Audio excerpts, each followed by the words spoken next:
Assalamualaikum warahmatullahi wabarakatuh. Perkenalkan, nama saya Rabriana Fadila Nugraha dengan NIM 860362306. Pada video ini saya akan melakukan kegiatan praktikum 2 pada modul 7, yaitu lensa cembung dan cermin cekung. Dalam kehidupan sehari-hari kita banyak menjumpai alat optik. Cermin merupakan benda optis yang tidak tembus cahaya yang berfungsi memantulkan hampir semua cahaya yang datang. Sedangkan lensa adalah piranti optis tembus cahaya yang dibatasi oleh dua permukaan bidang bola atau salah satu bidang batasnya datar. Tujuan dari praktikum yang saya lakukan ini adalah untuk menentukan jarak titik api atau fokus pada lensa cembung dan cermin cekung, serta menentukan kekuatan lensa pada lensa cembung. Alat dan bahan yang digunakan pada praktikum kali ini yaitu yang pertama adalah layar, penggaris, lilin, lensa cembung, sayur sebagai cermin cekung. Percobaan yang pertama yaitu percobaan lensa cembung.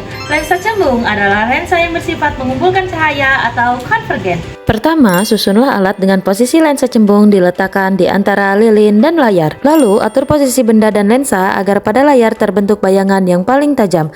Lalu, ukurlah jarak benda yaitu jarak lilin ke lensa dan ukur jarak bayangan yaitu jarak lensa ke layar. Selanjutnya, saya akan melakukan percobaan beberapa kali dengan mengubah-ubah kedudukan benda dan lensa untuk mendapatkan variasi data yang fokus di layar. Pada data pertama, diperoleh jarak benda sebesar 20 cm dengan jarak bayangannya senilai 20 cm. Pada data kedua, diperoleh jarak benda sebesar 15 cm dan jarak bayangan senilai 10 cm. Pada data ketiga, terukur jarak benda sebesar 10 cm dengan jarak bayangan senilai 5 cm. Berdasarkan rumus hubungan jarak fokus, melalui ketiga data tersebut, kita mendapatkan nilai rata-rata jarak titik api atau fokus sebesar 6,44 cm atau 0,644 meter. Dengan rumus kekuatan lensa dalam satuan meter, diperoleh kekuatan lensa cembung yang digunakan sebesar 15,5 dioptrik. Percobaan kedua yaitu percobaan pada cermin cekung. Berbeda dengan lensa yang meneruskan cahaya, cermin cekung bersifat memantulkan cahaya. Oleh karena itu, posisi sumber cahaya lilin diletakkan di tengah antara layar dan cermin cekung. Lalu, atur bersamaan agar terbentuk bayangan yang paling tajam. Setelah bayangan fokus, baru kita ukur jarak benda yaitu dari lilin ke cermin dan jarak bayangan yaitu dari layar ke cermin. Pada percobaan pertama, saat bayangan di layar fokus terukur jarak benda sebesar 3 cm dan jarak bayangan senilai 25 cm. Pada percobaan kedua, diubah kedudukan benda dan cermin hingga mendapatkan fokus baru.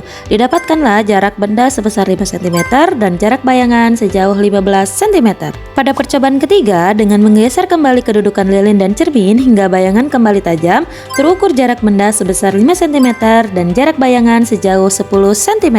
Melalui perhitungan rumus berikut, dari ketiga variasi data ini, saya berhasil menemukan nilai rata-rata jarak titik api atau fokus dari cermin cekung yang digunakan yaitu sebesar 3,25 cm. Berdasarkan percobaan yang telah dilakukan, dapat disimpulkan bahwa meskipun kedudukan jarak benda, lensa maupun layar diubah-ubah untuk mencari titik fokus, nilai jarak benda dan jarak bayangan akan selalu berubah secara sebanding untuk mempertahankan posisi tajamnya. Yang kedua, melalui perhitungan matematis, nilai jarak titik api atau fokus dari sebuah alat optik akan selalu bernilai tetap atau konstan, karena hal tersebut merupakan karakteristik fisik asli dari lensa maupun cermin itu sendiri. Dengan demikian, praktikum lensa cembung dan cermin cekung ini telah selesai dibuktikan. Terima kasih atas perhatiannya. Wassalamualaikum warahmatullahi wabarakatuh.